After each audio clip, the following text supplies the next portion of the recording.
আপোনাৰ নামটো যদি কোনোবাই এবাৰতে মনত ৰাখিছে তেনেহ'লে জানিব যে সেই মানুহজনে আপোনাক গুৰুত্ব সহকাৰে লৈছে।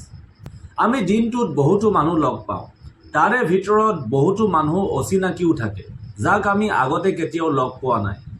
আৰু তেনে অৱস্থাত বহুতেই হয়তো নামটো দূৰৰে কথা, মুখখনো কাৰো মনত নাৰাখে।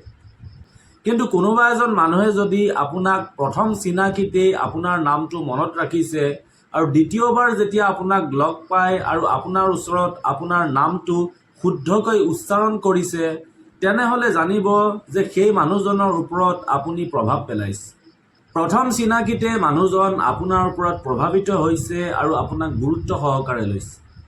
সেয়া আপোনাৰ কথা বতৰাও হ'ব পাৰে বা আপোনাৰ ব্যক্তিত্বৰ প্ৰভাৱো হ'ব পাৰে। আৰু ইয়াৰ ফলত কি হয় যে দুয়োজন ব্যক্তিৰ মাজত এটা মজবুত সম্বন্ধ গঢ়ি উঠে আৰু দুয়োৰে মাজত বিশ্বাস জন্ম হয়।